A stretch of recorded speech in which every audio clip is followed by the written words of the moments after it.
अस्सलाम वालेकुम जी। आज का हमारा वीडियो का टॉपिक है area and the perimeter of coordinators. इसका वीडियो नंबर है AP001-01। This video is helpful for O level, A level and matric students. ठीक है जी, तो हम कोऑर्डिनेटर्स की तरफ मूव करते हैं तो देखते हैं कोऑर्डिनेटर्स क्या होते हैं।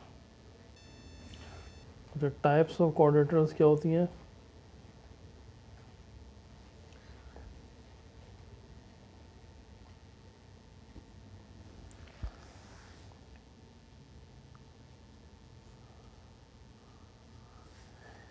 स्क्वायर,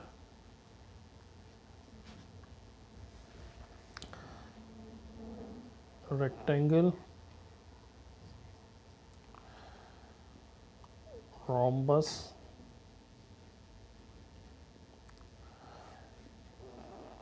पैरेललोग्राम और काइट। कोऑर्डिनेटर्स वो पॉलीगॉन्स होते हैं जिसकी sides quadrilateral are polygons with 4 sides।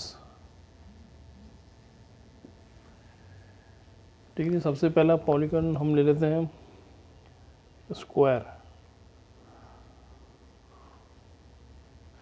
Square की जनरल डायग्राम बहुत कॉमन चीज़ है। स्क्वायर में 4 साइडेड फिगर है।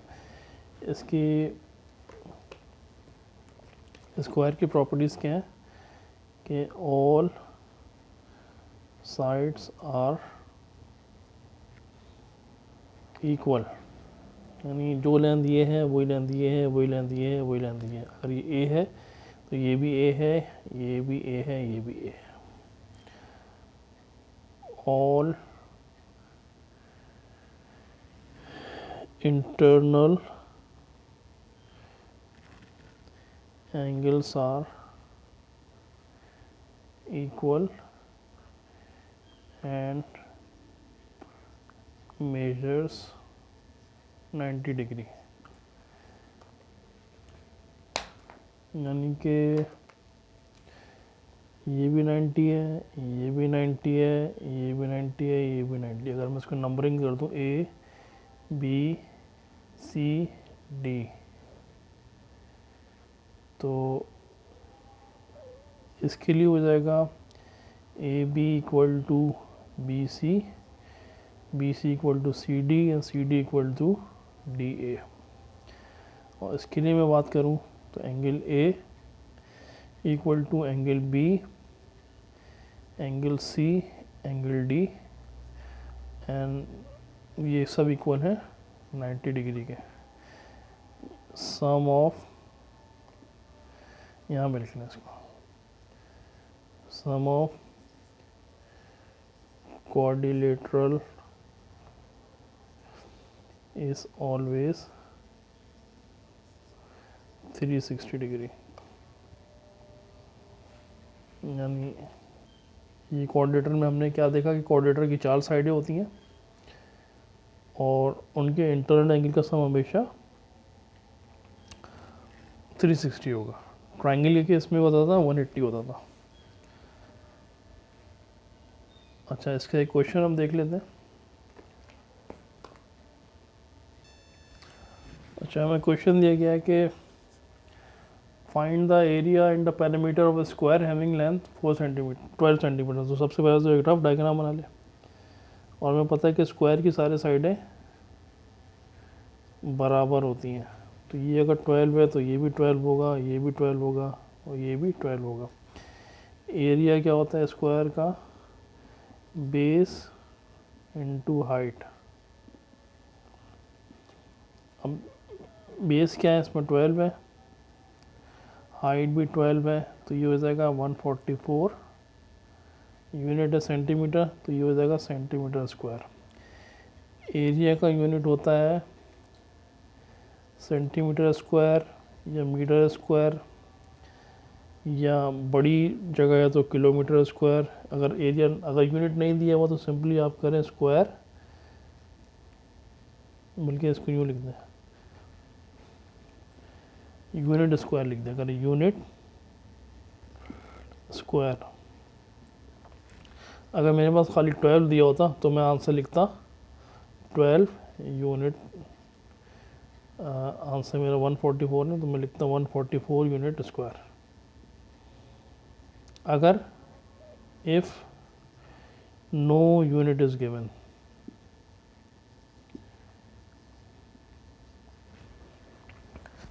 क्योंकि इसमें सेंटीमीटर दिया हुआ है तो हम सेंटीमीटर को यूज़ करेंगे।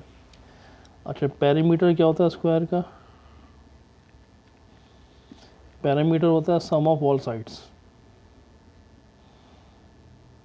सम of length of all sides. अच्छा, इसमें स्क्वायर के केस में क्या होगा? A plus A plus A plus A, perimeter हो जाएगा 4a, यानी 4, एक साइड ए क्या है 12 है, तो यानी 4 इंटू 12 48 यूनिट क्या है सेंटीमीटर। इसको मैं यूँ भी कर सकता था कि सारी सम यहाँ से शुरू, ए से बी तक गया 12, बी से सी तक गया 12, सी से डी तक गया 12 और डी से ए तक आया 12, ये हो जाता 48 सेंटीमीटर। किसी भी मेथड से करें, दोनों मेथड सही हैं। दूसरा पॉलीगॉन देख लेते हैं, दूसरा कोऑर्डिनेटर देख लेते हैं और उसको कंसीडर करते हैं रेक्टेंगल। द स्क्वायर हम फिनिश कर चुके हैं। अब दूसरा हमारे पास जो है वो पॉलीगॉन या कोऑर्डिनेटर, क्योंकि हम पॉलीगॉन में कोऑर्डिनेटर को डील कर रहे हैं, कोऑर्डिनेटर में रेक्टेंगल है। इसकी लेंथ और ब्रेथ हमें दी हुई है 10 सेंटीमीटर और 8 सेंटीमीटर। तो इसका भी फॉर्मूला वही होता है जो स्क्वायर वाला होता है, यानी बेस इनटू हाइट। अच्छा, बेस क्या है इसकी? अगर ये ए है तो ये बी होगा। अच्छा, इसमें क्या चीज़ होती है? इसमें अच्छा इसको बताया था, बेस इसका 10 है और हाइट इसकी है 8, तो ये हो जाएगा 80 सेंटीमीटर स्क्वायर। अच्छा, पेरीमीटर क्या होगा इसका? इसकी दोनों अपोजिट साइड्स बराबर होती हैं, ये इसके बराबर है, ये इसके बराबर है, तो इसका पेरीमीटर होगा 2a प्लस 2b, या इसको ऐसे भी लिख सकते हैं, कॉमन ले लें तो 2a प्लस b। तो 2 ये 10 है, b 8 है, तो ये हो जाएगा 10 plus 18, 18 plus 2 36 centimetre square. 36 centimetre length है ना, तो पेरीमीटर का यूनिट लेंथ होगी। या इसको हम ऐसे कर सकते हैं कि अगर मैं इसको नंबरिंग कर दूँ ए बी सी और डी, ए से मैंने स्टार्ट किया, स्टार्ट फ्रॉम ए, पैरामीटर निकालने के लिए यहाँ से ए तक बी गया 10 सेंटीमीटर, बी से सी तक गया 8, सी से डी तक गया 10 और डी से ए तक आया 8, ये कितना हो जाएगा 36 सेंटीमीटर।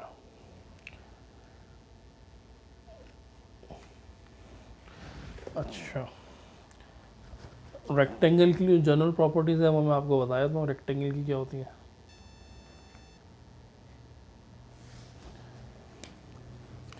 रेक्टेंगल में ऑल इंटरनल एंगल्स जो होते हैं आर इक्वल एंड मेजर्स होते हैं, उनकी मेजरमेंट है, मेजर्स होते हैं वो 90 degree.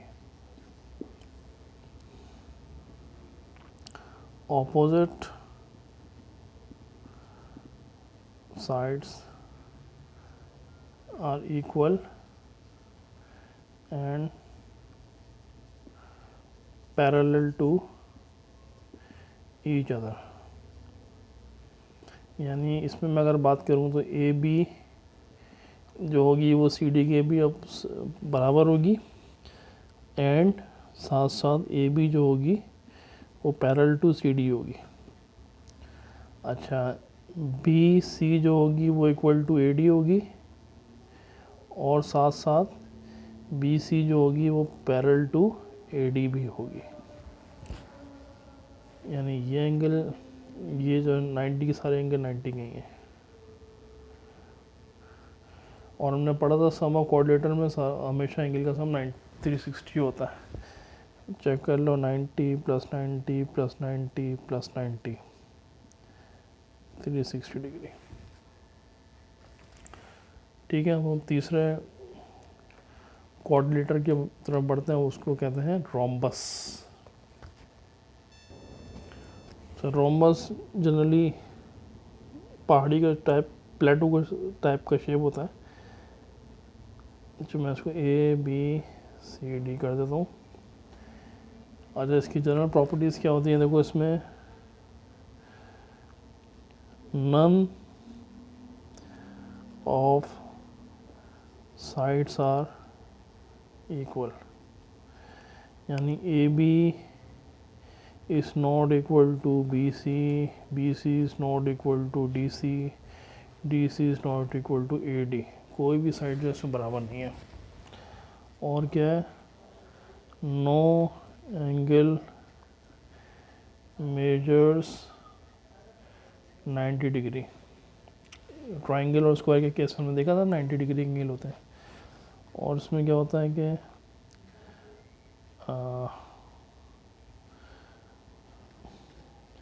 one of opposite sides are parallel to each other। यानी ये अगर, यानी A B is parallel to C D, मगर इनका मेजर डिफरेंट होगा। Length wise A B is not equal to D C. ये जनरल इंट्रोडक्शन था इसका। अब इसका भी एक सवाल कर लेते हैं। अच्छा, इसमें रोम्बस दिया हुआ है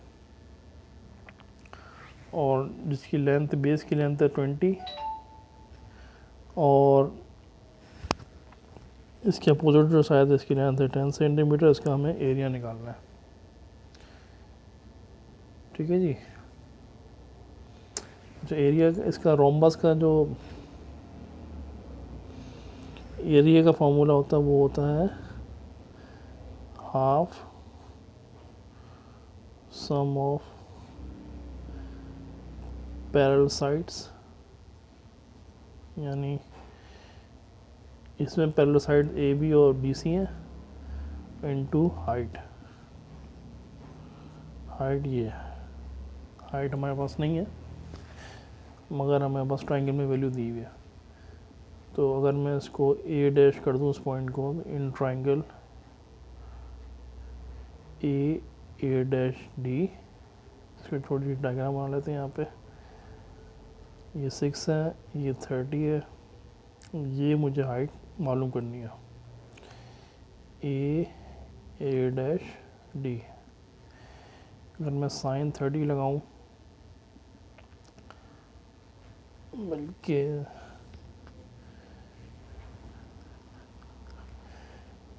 ये टेंजेंट लगेगा, tangent 30 is equal to H upon 6। तो 10 30 इंटू 6, ये मेरी हाइट आ जाएगी 3.46 सेंटीमीटर। ये हाइट मैं यहाँ पे प्लेस कर सकता हूँ। अब फॉर्मूले में वैल्यूज प्लेस कर देता हूँ।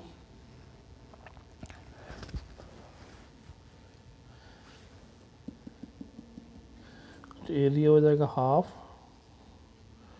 सम ऑफ पैरेलल साइड, ये 20 है, ये 10 है, 20 प्लस 10, और हाइट हमने कैलकुलेट की है 3.46। तो ये हो जाएगा 3.46 इंटू 30 डिवाइडेड बाई 2। एरिया आ गया मेरे पास 51.96 यूनिट सेंटीमीटर, तो यूनिट हो जाएगा सेंटीमीटर स्क्वायर।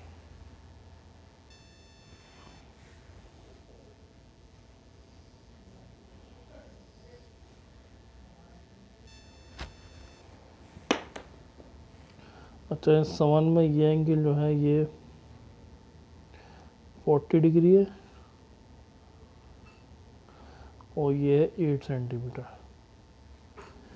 ये बी डैश हो गया,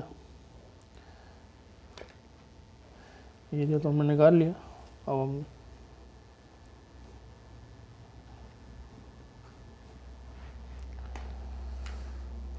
तो in triangle B dash C, इसकी डायग्राम बना लेते थोड़ी सी। ये 8 सेंटीमीटर,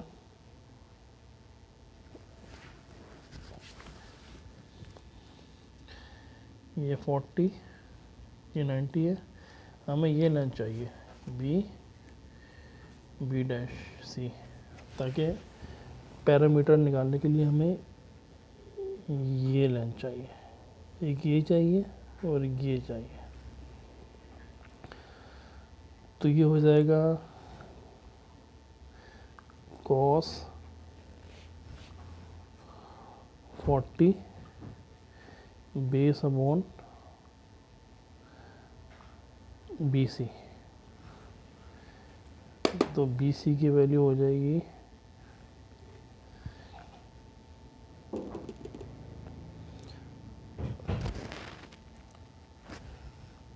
cos 40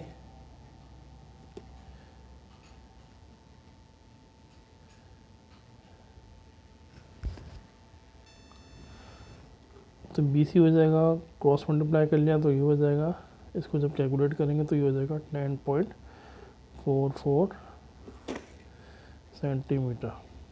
ये हमने कैलकुलेट कर लिया 10.44 सेंटीमीटर। सिमिलरली ये ट्रायंगल देख लें, इसमें हमें AD चाहिए, तो AD ये 30 है, ये 6 सेंटीमीटर है।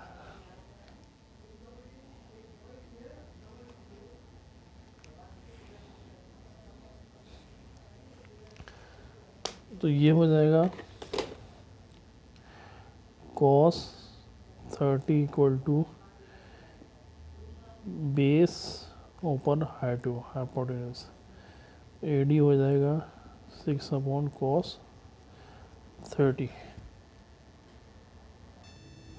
इसको जब हम कैलकुलेट करेंगे तो ये हमारा आंसर आ जाएगा 6.92 सेंटीमीटर, यानी 6.92 सेंटीमीटर।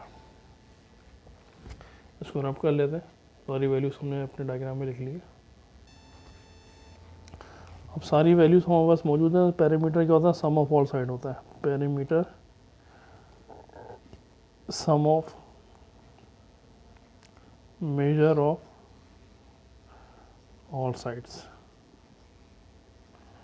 हम स्टार्ट करते हैं पॉइंट A से, तो A से B तक का ये हो गया 20, B से C तक का जो हमने कैलकुलेट किया 10.44, C से D तक का 10, D से A तक आए, ये हो गया 6.92। इसकी कैलकुलेशन कर लेते हैं। 6.92 प्लस 10 प्लस 10.44 प्लस 20, तो ये हो जाएगा 47.36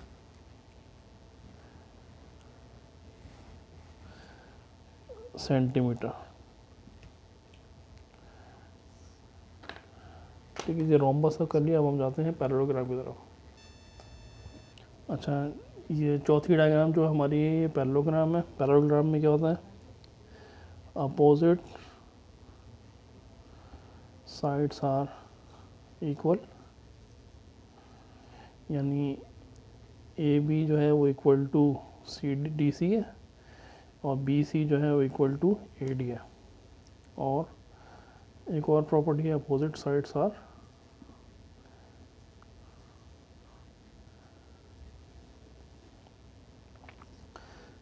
पैरेलल टू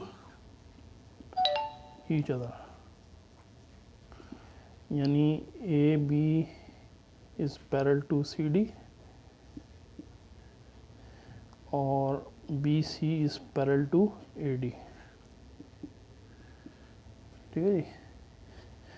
और तीसरी इसकी प्रॉपर्टी है कि इसके opposite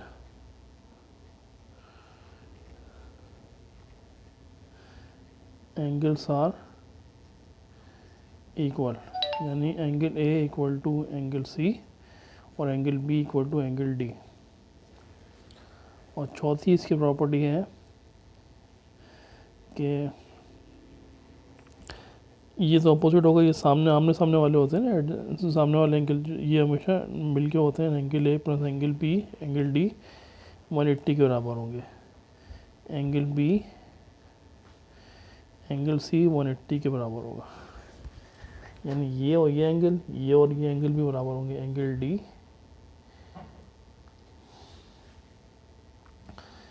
plus angle C 180, angle C angle B ये 180 के बनेंगे, angle A plus angle B भी 180 के ही बराबर होगा। ये इसकी प्रॉपर्टी है। इसका एक सवाल देख लेते हैं। ये क्वेश्चन है, ये पैराग्राम है, इसमें अब आपको दो साइडों की लेंथ दी हुई है और एरिया निकालना है। एरिया क्या होता है? Base into height. तो इसमें एच की वैल्यू हमारे पास नहीं है, कोई मसला नहीं है, हम सिर्फ ये ट्राइंगल को आइसोलेट कर लेते हैं।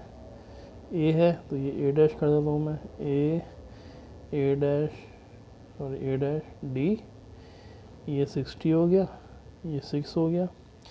ये दोनों साइडें मैंने बताया था कि हमने पढ़ा था कि पैरेलल होती हैं और इक्वलिटी होती हैं, तो ये हो गया 9.5। तो ए डी क्या हो जाएगा? Base over hypotenuse cos 60 is equal to 6 upon, हमें ए डी चाहिए ना, सॉरी इसको हम टेंजेंट लगाएंगे, साइन लगाएंगे, बल्कि sine 60 equal to A D upon 9.5। तो ए डैश डी हो जाएगा साइन 60 इंटू 9.5। इसको सिंपली कैलकुलेशन करना तो ए डैश डी हो जाएगा 8.22।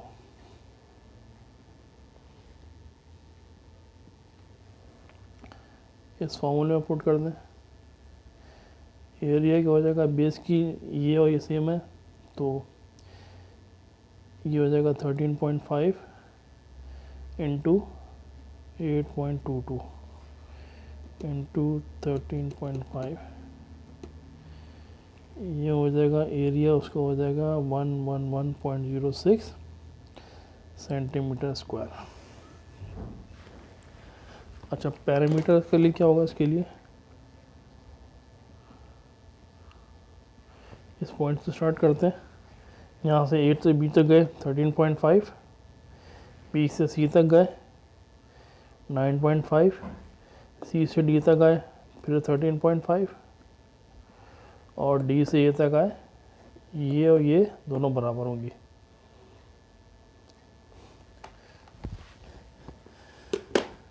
इसको कैलकुलेट कर लें, 13.5 इंटू 2 प्लस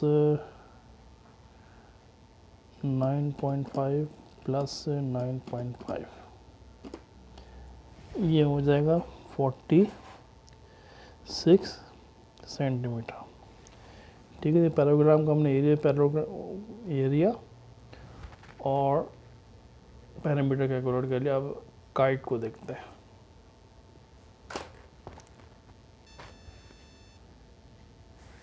अच्छा, काइट में जनरली अगर हम बात करें तो इसकी दो साइड्स बराबर, कुछ साइड्स बराबर होती हैं, जैसे B C equal to B D होगी और A C equal to A D होगी। इसमें नो पैरेलल साइड्स, ठीक है, इसमें पैरेलल साइड कोई नहीं होती है। और ए बी डायगोनल जो है बाइसेक्ट्स एंगल्स, यानी ये एंगल अगर फर्ज करें पूरा एंगल 60 है तो ये 30 होगा और ये भी 30 होगा। अगर एंगल 60 है तो ये ए बी जब उसको बाइसेक्ट करेगा तो 30 में कर देगा उसको बाइसेक्ट। अच्छा, इसका जो एरिया का फार्मूला है वो है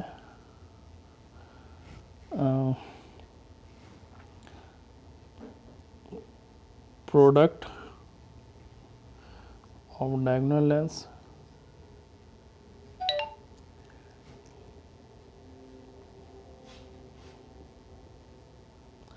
डिवाइड बाई 2, ठीक है ना। अब मैं फ़र्ज़ करने की डायगोनल अगर ये ले लेता हूँ, ये है